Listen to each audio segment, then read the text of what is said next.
시편 6편. 다윗의 인도자를 따라 현악 8째 줄에 맞춘 노래. 여호와여, 주의 분노로 나를 책망하지 마시오며 주의 진노로 나를 징계하지 마옵소서. 여호와여, 내가 수척하였사오니 내게 은혜를 베푸소서. 여호와여, 나의 뼈가 떨리오니 나를 고치소서. 나의 영혼도 매우 떨리나이다. 여호와여, 어느 때까지니까? 여호와여, 돌아와 나의 영혼을 건지시며 주의 사랑으로 나를 구원하소서. 사망 중에서는 주를 기억하는 일이 없사오니 스월에서 주께 감사할 자 누구리이까? 내가 탄식함으로 피곤하여 밤마다 눈물로 내 침상을 띄우며 내 요를 적시나이다. 내 눈이 근심으로 말미암아 쇠하며 내 모든 대적으로 말미암아 어두워졌나이다. 악을 행하는 너희는 다 나를 떠나라. 여호와께서 내 울음소리를 들으셨도다. 여호와께서 내 간구를 들으셨으며 여호와께서 내 기도를 받으시리로다. 내 모든 원수들이 부끄러움을 당하고 심히 떨며 갑자기 부끄러워 물러가리로다. 아멘. 나는 7살까지 누워만 있다가 업으면 머리가 등 뒤로 꼬꾸라져 허리가 빠지고 목이 꺾일 듯한 고통을 느꼈습니다. 어머니는 나를 업고 은사 집회에 가서 안수기도를 수없이 받기도 했고 침 맞는 곳에 가서 머리와 팔다리에 침을 꽂기도 해서 난 자지러지게 울기도 했습니다. 그때의 고통을 지금까지도 기억해낼 수 있음은 지독한 고통이 너무나 컸기 때문입니다. 어떤 이의 고통인지 짐작이 되시는지요? 송명희 시인은 어린 시절의 고통을 이렇게 말하였습니다. 그때의 고통을 지금까지도 기억해낼 수 있음은 지독한 고통이 너무나 컸기 때문입니다. 송명희 시인은 태어날 때 의사의 부주의로 뇌를 집게로 잘못 건드려 소뇌를 다쳤다고 합니다. 태어난 아기는 울지도 못하고 몸을 가누지도 못했습니다. 아기 머리가 만지는 대로 푹푹 들어가 만질 수 없었기 때문입니다. 집안은 너무 가난해서 뇌성마비로 태어난 아기에게 아무것도 해줄 수가 없었습니다. 아버지는 약한 몸과 술과 담배와 과로로 병이 들었고 어머니도 몸이 약해 아이에게 젖도 먹이지 못하고 우유도 사 먹이지 못했습니다. 겨우 쌀 한 가루 끓인 물만 아기에게 억지로 떠먹이곤 했습니다. 그런 송명희 씨는 10살이 넘어가면서 하나님과 어머니를 원망하기 시작합니다. 어느 날 불쑥 어머니에게 이렇게 대들었습니다.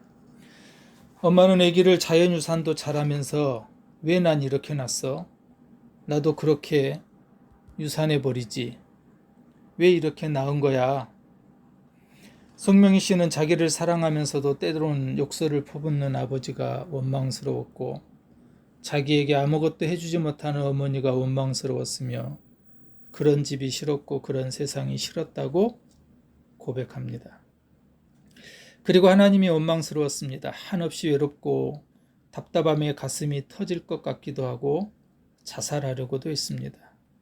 미치고 싶었으나 미쳐지질 않는 게 또한 큰 고통이었습니다.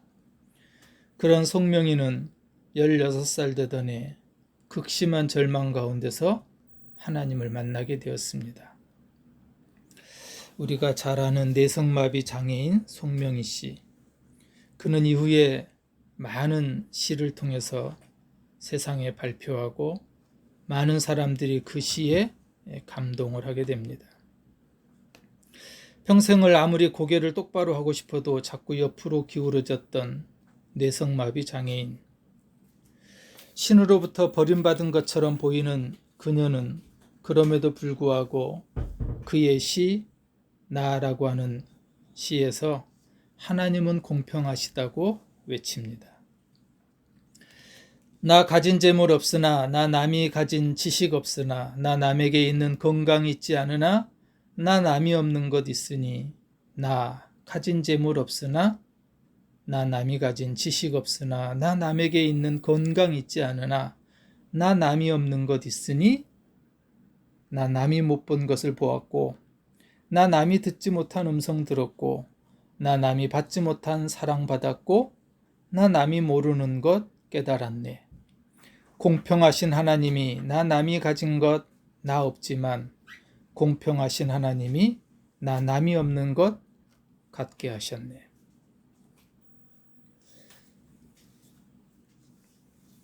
오늘 우리가 함께 나눈 시편 6편의 표제어는 다윗의 시 인도자를 따라 현악 8째 줄에 맞춘 노래, 다소 특이하고 긴 제목을 가지고 있습니다. 8째 줄에 맞추었다라고 하는 것은 낮은 음에 맞추어 부르는 노래를 의미합니다. 낮은 음의 노래는 억울함을 호소하는 노래입니다. 초대교로부터 이 시는 다른 6개의 시와 더불어 잘못을 깊이 깨닫고 반성한다는 의미의 참회 시로 구분하였습니다. 다윗이 자신의 힘든 상황에 대한 호소만 하는 것이 아니라 그 호소의 과정을 통해 자신이 지은 죄를 깨닫고 구원의 하나님을 구하고 있기 때문입니다. 우리가 이 시를 읽다 보면 물론 직접적인 참회에 대한 언급은 나와 있지 않습니다. 그러나 1절에 나를 책망하지 마시오며 나를 징계하지 마옵소서, 또 2절에 내가 수척하여 싸우니 나의 뼈가 떨리오니, 그리고 6절에 보면 내가 탄식함으로 피곤하여 내 눈이 근심으로 말미암아 쇠하며 등 시 전체에 잘못을 깊이 깨닫고 반성하는 참회의 표현이 있어서 참회시로 이해할 수가 있습니다. 다윗은 육체의 고통뿐만 아니라 마음의 고통에서 나지막한 목소리로 주님을 부릅니다. 1절에 이렇게 기록합니다. 여호와여 주의 분노로 나를 책망하지 마시오며 주의 진노로 나를 징계하지 마옵소서. 큰 고통 속에서 힘없는 낮은 목소리는 오히려 큰 울림이 있어 큰 소리보다 더 힘이 있는 경우가 있습니다.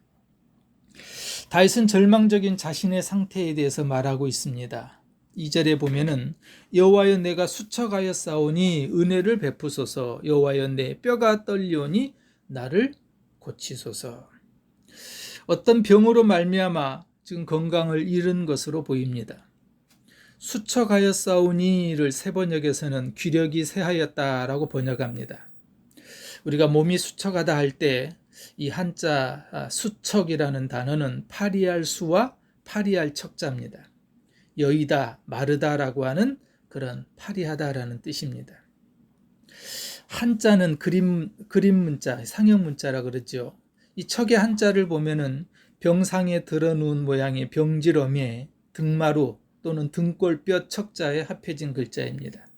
즉 수척하다라고 하는 얘기는 뼈와 관련된 고통으로 지금 어려움 가운데 있다라고 하는 그런 한자의 의미입니다. 영어 성경 킹 제임스 버전에서도 이 부분을 직역하면은 나의 뼈들이 화가 났다라고 하는 그런 의미로 번역을 합니다. 그래서 새 번역은 내 뼈가 마디마디마다 떨립니다, 이렇게 번역하고 있습니다. 그렇다면 지금 다윗은 뼛속의 진해까지도 모두 말라가는 힘든 상태, 단순히 얼굴만 헬쑥해진 것이 아니라 육신이 말라가고 여유해지고 또 파리해지고 살아갈 힘과 희망마저 잃은 가장 절망적인 상태에 놓여 있다라고 보여집니다.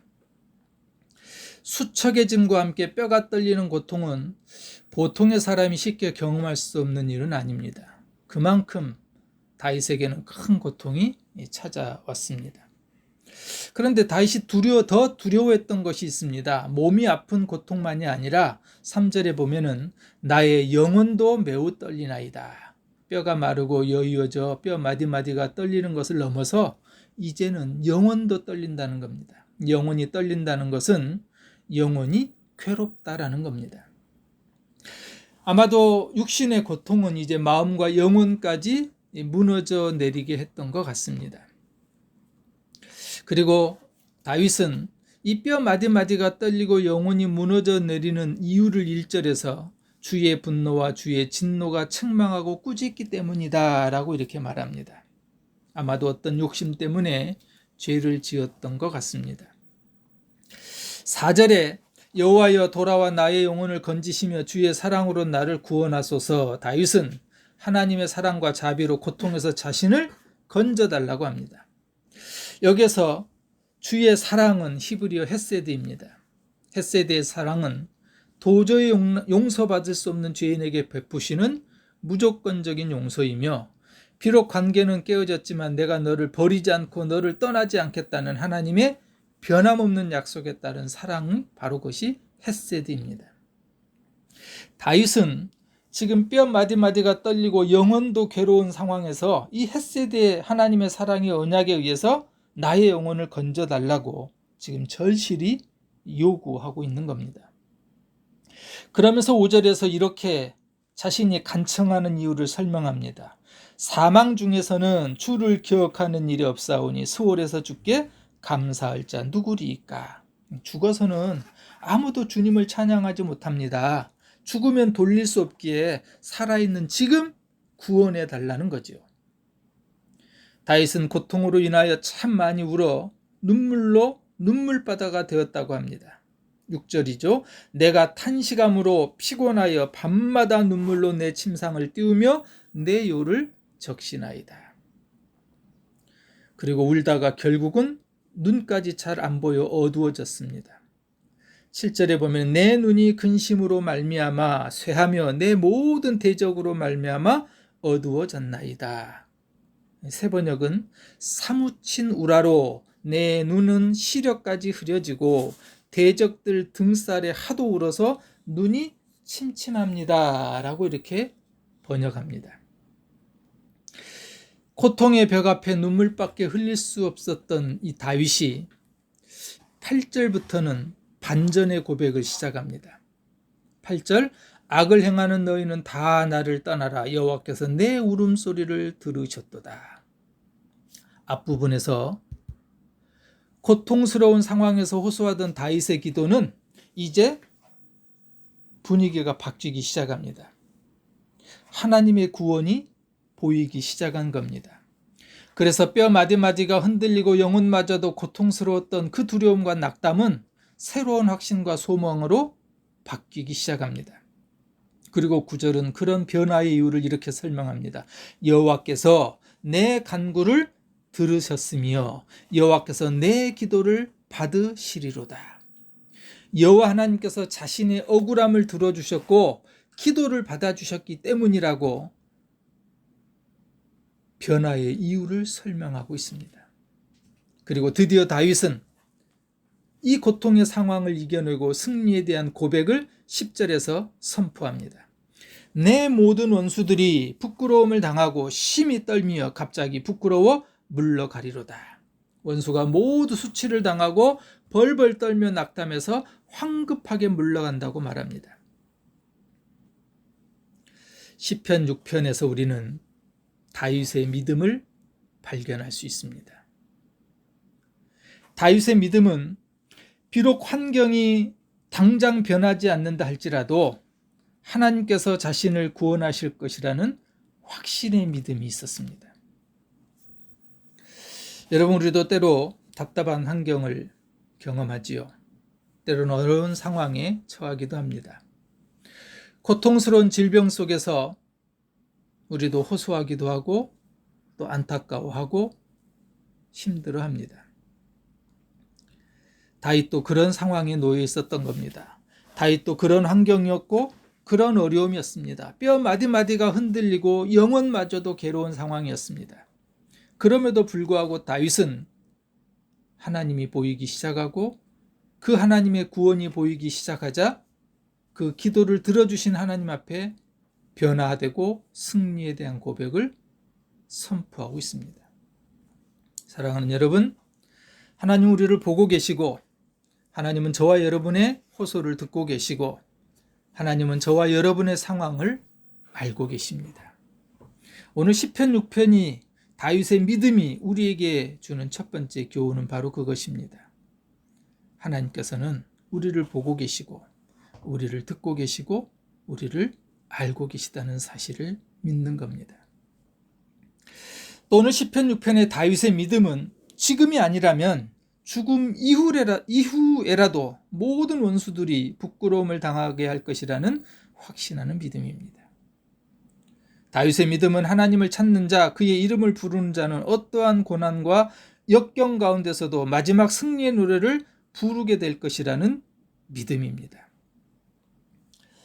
우리가 잘 아는 로마서 8장 35절, 37절에 이렇게 기록합니다. 누가 우리를 그리스도의 사랑에서 끊으리요? 환난이나 공고나 박해나 기근이나 적신이나 위험이나 칼이랴. 그러나 이 모든 일에 우리를 사랑하시는 이로 말미암아 우리가 넉넉히 이기느니라. 성경은 결국 우리는 이긴다고 말씀합니다. 그것도 넉넉히 이길 것이라고 약속합니다. 바로 다윗이 가졌던 믿음입니다. 오늘 이 시편 6편에서 그 엄청난 고통과 수척해진 상황에서도 다윗이 확신했던 믿음은 결국에는 이길 것이라고 하는 믿음.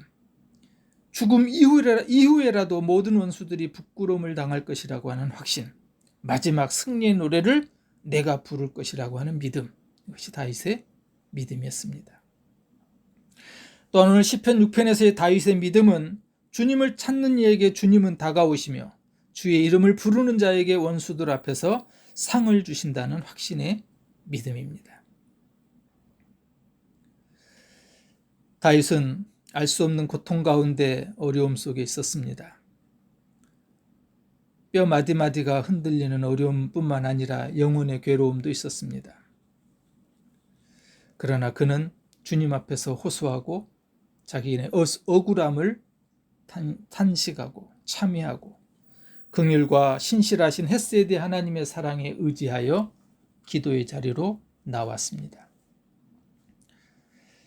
오늘 고통스러운 상황에서 다윗처럼 호소하고 탄원하며 참회하며 기도할 때 다윗이 하나님의 구원이 보이기 시작했던 것처럼 오늘 우리 가운데도 그 하나님의 구원하심이 보이기 시작하고 다윗의 그 기도를 들어주셨다고 하는 확신처럼 오늘 우리의 상황과 기도를 들어주시는 하나님을 확신하는, 그래서 다윗이 그 고통의 상황에서 승리에 대한 고백을 선포했던 것처럼 하나님, 내 모든 원수들이 부끄러움을 당하고 심히 떨며 갑자기 부끄러워 물러갈 것입니다. 오늘 우리에게도 그런 승리의 고백이 선포되어지기를. 그래야 주님 앞에 오늘 우리도 승리의 찬양을 부르며 주님과 동행하며 주의 은혜를 사모하며 주의 주시는 기쁨을 소유하시는 저와 여러분 되시기를 주님의 이름으로 간절히 축원합니다.